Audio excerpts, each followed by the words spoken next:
Here we go. Okay, Frafa on the bottom of your screen, Applechips on the top. This is game one.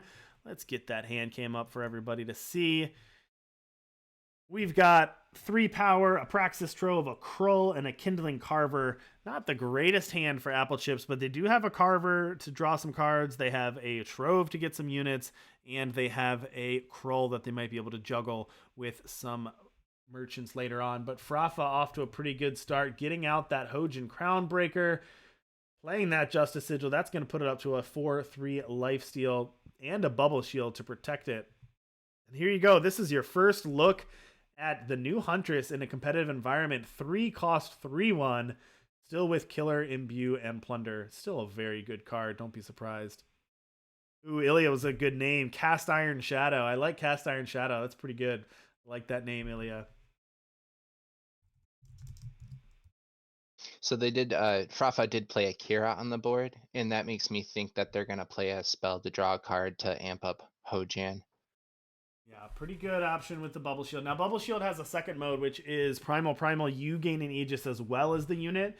So that's pretty powerful as well. Now, Frafa does not have the second Primal, but I'm not sure that really matters. I don't know if they'd be able, if they're still going to fire it off end of turn just to draw. Now, actually, you can't draw a card yet. So Kira Sending requires 4 Justice to do it. So I imagine that Frafa is just going to pass it back. They'll probably protect it if Applechips were trying to kill Kira. They'd probably protect her with the shield, but I don't think we're going to see a fire off just for the Aegis without drawing a card. Going to wait till we get all the influence there for that one.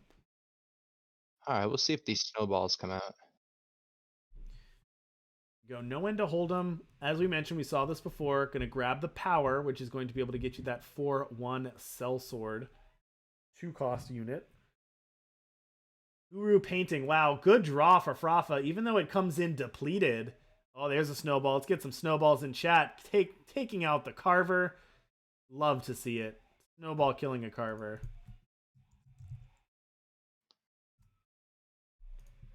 Can fire off the second one, too, if Frafa wants. And still keep up the Bubble Shield. And now that they hit both the Justice and the Primal, means that Bubble Shield and Kira are powered up now, so that interaction is turned on. Yeah, luck of the draw there, getting that painting and being able to amp up. Yeah, painting at that point of the game isn't always the best draw because it comes in depleted, but when you needed both Justice and Primal to draw, that was pretty great there. Let's see if Frafa fires off this snowball in this Sellsword or if holds it for a future Carver or something else. Nope, here we go. Snowball number 2. That's going to take care of the 4/1, and that's going to keep Applechips' board empty, which when you're playing against a sacrifice deck that relies on sacrificing units, making sure that they have no units on board is a good way to start.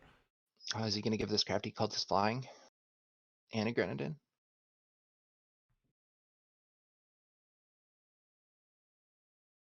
No, he does the Display of Menace and does the sacrifice. Oh, I love it. All right, the way, so in case you didn't know why this is happening, is this Praxis Trove. So Praxis Trove says when you play a 1-cost unit, play a random 1-cost spell from your deck, then increase it. So what you ended up doing is then you increase it each time. So now this is up to 4. It was 3 there a moment ago. So that's why when you played the Crafty Occultist, you got to play a free Display of Menace. Now that's up to 4. Using that Bubble Shield, as we talked about, to both give a face Aegis as well as protect that Kira and draw a card. Now, it's interesting for Frafa because the second Kira is a pretty good draw, although you don't have another 2-drop, so that would take your whole turn. The only downside for Frafa is no way to protect or trigger any of their Kiras. So nothing to do with that. Gonna imbue the Kira. Imbue the Kira to make a 5/2. Okay, and then... yeah, and then they're going to plunder away one of these Jotun hurlers to turn it into a power to keep crawling up now up to 5 power. You can play out another Kira, but this is a little awkward. I think you might have to, but you're really opening yourself up to getting blown out here with no way to protect either of these Kiras. Yeah, they said they changed the card because they wanted to make it easier for players facing the Huntress, but I think it's still a huge... yeah, it's still very good. Still one of the best cards in the game for sure, even at 3. That just shows how busted it was at 2. If it's just as good at 3, then yeah. All right, Blight Path Smuggler, the draw for Applechips.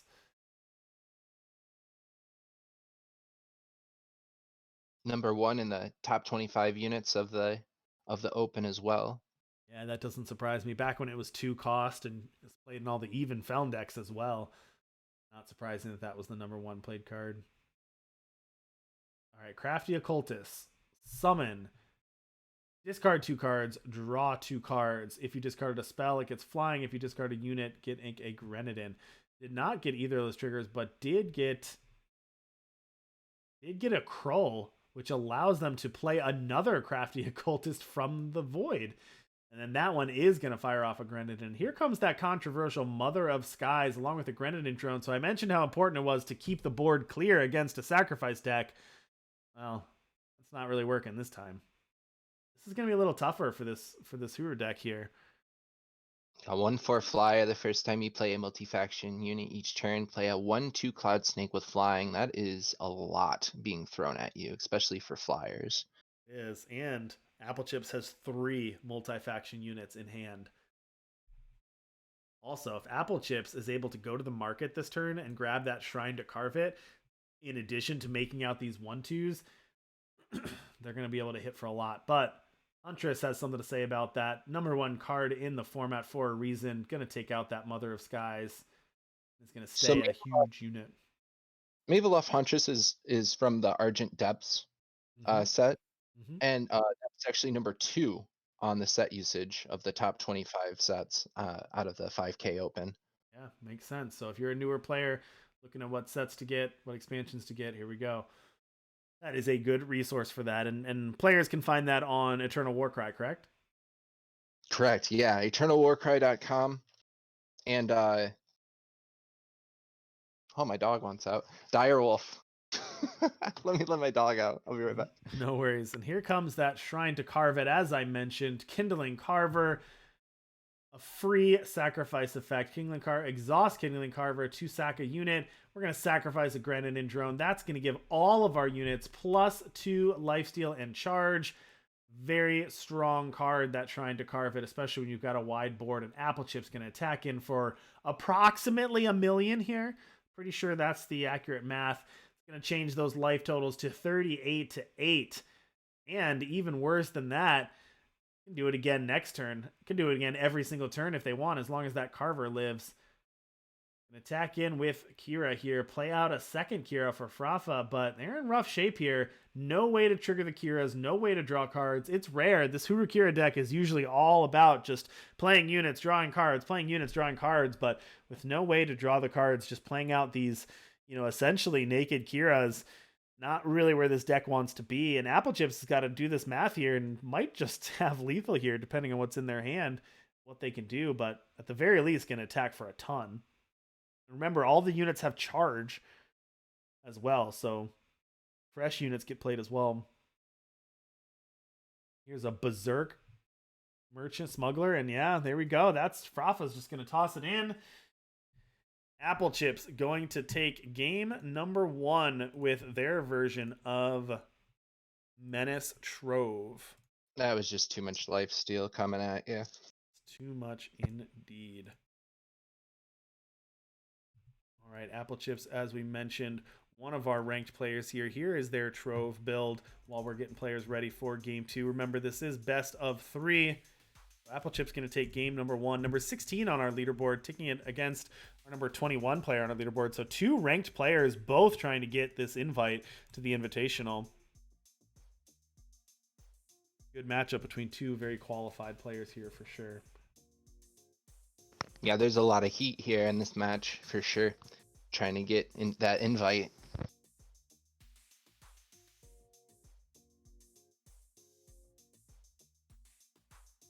All right, so as we saw, that Mother of Skies didn't really get to go off that game. Was really focused on, was taken out right away by that Huntress. So it didn't really get to see that in action. But Huntress still good, as we saw it there. Still pretty good. Yeah, it even with that nerf, it's still strong, still versatile. Good. All right, here we go. Time for game 2 here. Frafa keeping a hand of 4 power, a Jotun Hurler plus a Snowball, a Lord Stairs Tower, and a Huntress. The only awkward thing about this hand for Frafa is this hand is really slow. No 2-drops, no Kiras. Well, there's a Kari off the top. That'll help a lot, but really slow hand. I'm a little bit surprised at the keep, especially Huntress moving to 3, keeping a hand with 3, 4, 5. Really tough keep there, but huge draw Akari off the top. That's going to be a 2-drop for you. Exactly what they needed. And you'll go to 3 or 4 technically because you got to pay 3 to get there. Yep. Applechips, 2 Krolls in hand. That's not really where you want your Krolls this early in the game, but they do have a Whispering Wind, and they have a Display of Menace and a Kindling Carver in the deck. Oh, they played the Marvelous Huntress first and developed before they decided to use the ability. There you go. Yeah, interesting there. I guess they really were afraid of those Whispering Wind triggers. Doing that, usually you see that Ikaria come down and you see that activate that ability and ramp right away, but respecting Applechips' Whispering Wind, not wanting them to draw anything here. Unfortunately, I think what Applechips is going to be able to do here is, they're just going to be able to know when to hold them, grab a Krull, and just get that Whispering Wind right back. You want to be the only flyer in the sky with that 1/1 Ikaria, and you're trying to hold on and wait till you get to like 5 or 6 Justice so it can amp up. Now, interestingly, I believe what Frafa could have done there if they wanted was the Curfew Enforcement would make the Whispering Wind a 0 power and 0 attack units can't attack. So being able to play out that Curfew Enforcement if they wanted, not saying that's the right play, but that would have shut off a Whispering Wind attack as well. Instead, just going to go for the ramp now, make that 4/3 Flying Endurance Ikaria here, keep that Lord Stairs Tower for a future turn. Way more of a threat now. And you've got Kira going to be online whenever you draw her. That is true as well. All right, going to discard that Smuggler.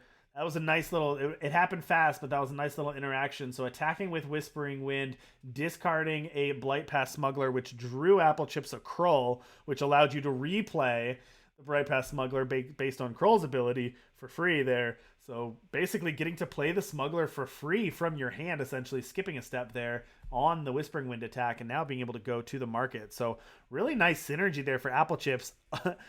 Funny though for Applechips is all 4 Krulls in hand, so no more Krulls in the deck there for Applechips. Gonna grab an open contract out of the market here, and Play of Menace gonna go ahead and sack that Whispering Wind to draw 2 cards here.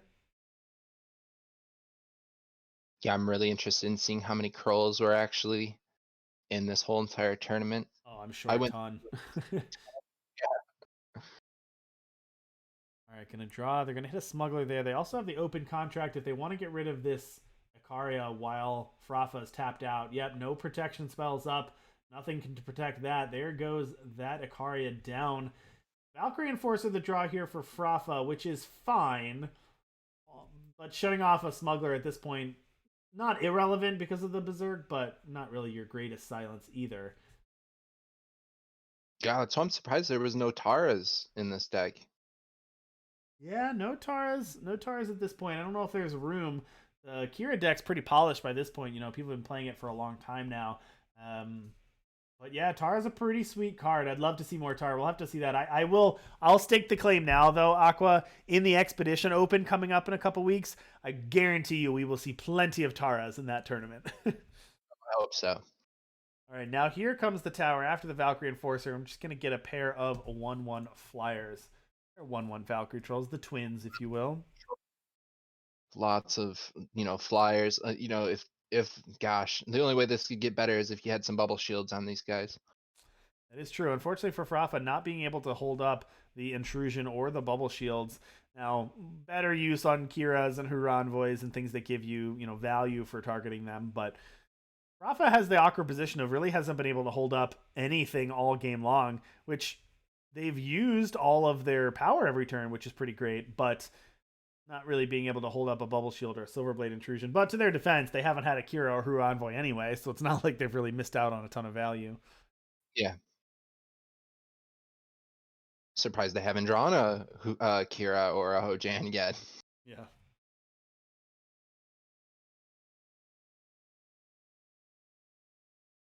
A waste smuggler going into the market.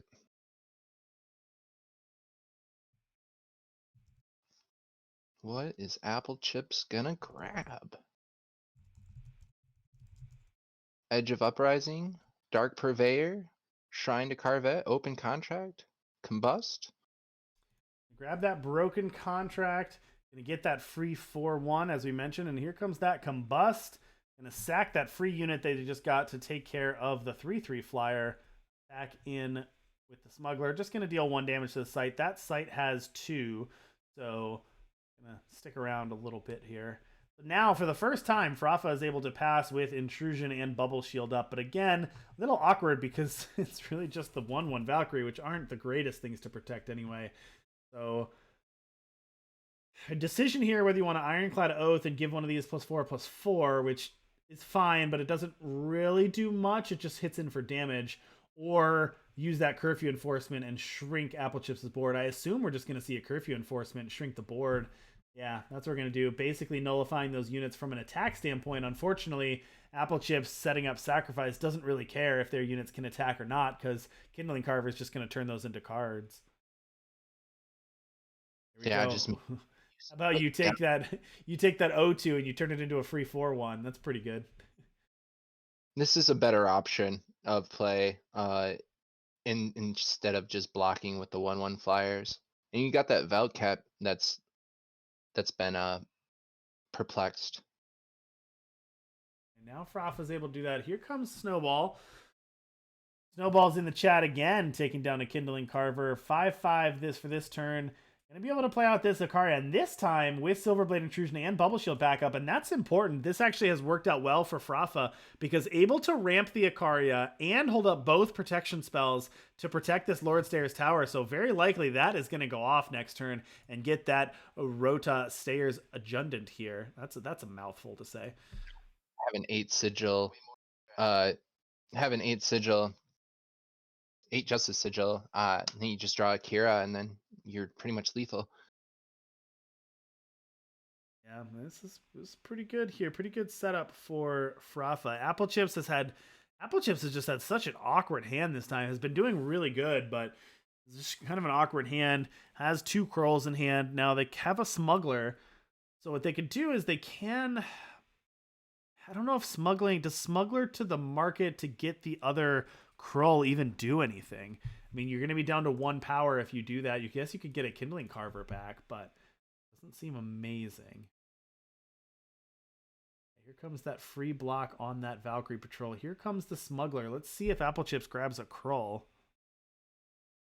I think he called it. Nope. Going to grab an Edge of Uprising. So Edge of Uprising is a 6/6 relic weapon. When you deal damage to an enemy, draw a card, then discard a card. Edge of Uprising costs 1 less for each of your units with 1 attack or less while it's in your hand. So that's a 5 cost. So they can play Edge of Uprising this turn.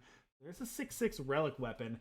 And that's actually, look at that. Getting that in response to the Lord Stairs Tower going off is going to be basically a 1-for-1 answer for this Rota here. So Applechips thinking ahead, 2 steps ahead here.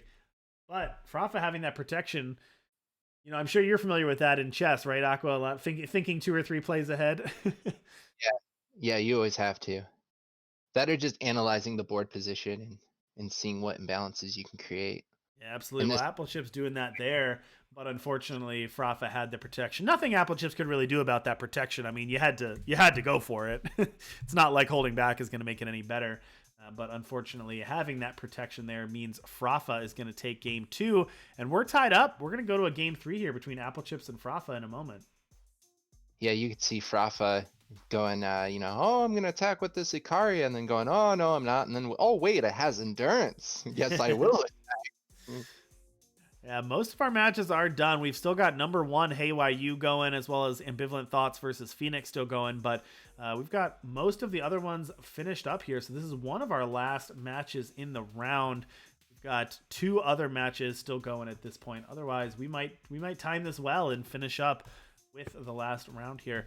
Winners so far in the back tables, we've got Crissier over Prakalak, Martin over Kolokoma, Avion over Danabor, a rank 13 over John Kekez, Pyrese over Ash Acer, Doc 28 over Gozu, Howdy Do over Spifferific, Phoenix over Ambivalent Thoughts, Tyler over Reason, Lord Perth over D-Dub, Aroma Nova over Roshi, Notorious GHP over I Am Straight, and Joltez over System. So lots of good names here today. Lots of close matchups. We're going to have tons of Sweet Eternal. Just a reminder, this is going to be 5 rounds of Swiss for these 34 players. 4-1. Don't go away with your one loss, because 4-1 will still get you your 3 leaderboard points and will get you into the top 8. I think all of our X1s will be able to make it to top 8 today. But all right, our players are ready. Let's head down for game 3 of Frafa versus Applechips. All right, Frafa looking at a hand of 3 power, 2 smugglers, a Lord Stayer's Tower, and a bubble shield here. Pull up Applechips' hand. Applechips looking at 3 power, Grenahen, Kato, Crafty Occultist. I like this hand from Applechips. They've got all the factions of their power. They've got Grenahen, they've got sacrificing units, and they've got Crafty Occultist. So I love that start for Applechips. Frafa, this is awkward. No primal in hand for Frafa. I don't really like this. I'm hoping Frafa redraws here. I think you have to. I do not think this hand is keepable. Not with no primal. I mean, it basically means your smugglers are turned off. No Kiras? No Hojans? So you literally, this hand has nothing to do until turn 4. Yeah, I'm gonna toss that one back. This one's better. You got a Kira on 2, you got a smuggler on 3, a tower on 4, which is pretty nice, but no way to protect it. So still gonna need to draw some things here. Let's see what they scout. Justice Etchings. Looks like they kept that on top. Applechips, this is a display bug. Applechips is going to have a lot of cards in hand this game, but not this many. So don't worry about that. You can look at the hand cam to see what Applechips has in hand. They're all Grenahens. It's a brood of them in his hand. Here comes the first of the brood. Here comes that Grenahen. Drawing a Kindling Carver there. Kindling Carver, a really nice one for Applechips. Rafa, here's the question. Do you play out your Kira with no protection? No. Don't do it. I don't think you do. I think you have to just pass turn back. Feels bad, but you just pass turn back. Yep, here we go. Passing that turn back. Really got to get that Kira turned on. Next turn, Frafa can play Kira with a Justice Etchings, draw a card if they want. Yeah, Applechips has a huge momentum lead here. Already having development. And this really sucks for Frafa because, you really want units out right away, especially with these low drop Kiras and low drop Hojans. Here we go. Crafty Occultist getting max value, discarding a Display of Menace and another Crafty Occultist. Going to get a free 1/1 and make it a 3/3 flyer.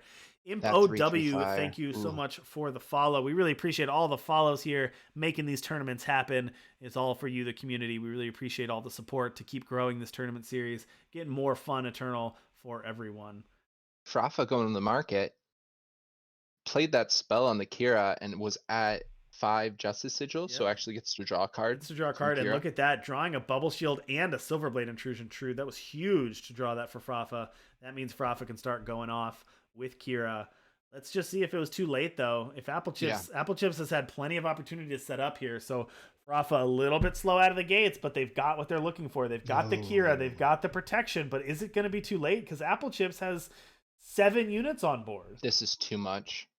Oh, look at this synergy. The Mother of Skies, the 0/1 Totemite that comes off of Kato is multi-faction. It's fire and time, which means that triggers the Mother of Skies. I think I missed that when we went over that before, but that actually gets you a trigger. So Applechips, heads up play there, heads up deck building.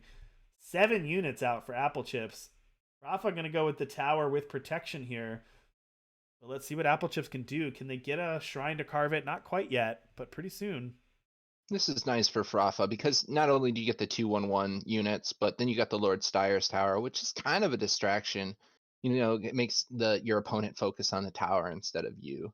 Yeah, I really like Frafa's development here. I think they have a good board state now. They've got the tower, they've got the Kira, they've got protection. All that is good. The only problem was it felt like it came pretty delayed, and Applechips was able to deploy early. So we'll have to see. Is it enough? Is the power of Hooru Kira enough that even if it's late, it's still enough? Or is Applechips, they have this shrine to carve it in hand, so next turn, Applechips is going to be able to get exactly what they want. You go attacking in that site, as you mentioned. Take care of that one. I don't think you can save it, unfortunately. Let's see. So you can block 3 things. 1, 2, 3. Yeah, there's no way to save it. So it's going down. The question is, do you want to eat some units in the process? So yeah, Kira's going to eat 1 unit. And that's it. Eat the Grenahen. Power down. Kira up. No bubble shield end of turn for Frafa. Holding on to that, I guess. I'm pretty sure Frafa had 1 power there. I'm a little surprised they didn't go for the end of turn bubble shield on Kira. Draw a card, get a face Aegis, but maybe I misread that situation. But it's going to be tough now because Applechips has this Shrine to Carve It coming next turn. And a Carver and a Display of Menace. So Display of Menace they won't be able to cast, but Applechips will be able to play Shrine to Carve It plus Kindling Carver next turn, which means every single unit is going to get +2 attack, charge, lifesteal next turn for Applechips. One way to go around Kira is to say, well, I'm just going to go around you. I'm just going to attack with 8 units that all have lifesteal. You can eat 1, sure, but... Right, Frafa going for that early Trick Shot Ruffian. Just +7/+7 for the turn. Just going to make this Valkyrie an 8/8. Applechips is going to chump block. But I think Frafa just probably needs a unit. Just a unit to block so they don't die to Applechips going wide. It's really interesting that they have the Trick Shot Ruffians in their market and not in their actual like hand, like in their deck set, like their full play set. Yeah, that's a good point. My thought on that is probably that you don't want Trick Shot Ruffian in a lot of situations. You really want a specific place where you want to pump something up. You need to have a board. You need to have attacks. You don't want to just randomly draw it as a 1-drop, right? So my thought for that would be put it in the market where I can go grab it when I need it. I don't want to grab it when it's not ready. Yeah.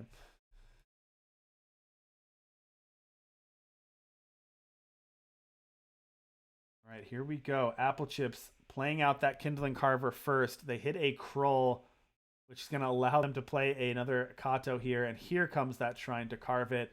Everything gets lifesteal. Everything gets charge. Everything gets +2 attack. This is a lot of damage coming through here. Christmas morning for Applechips.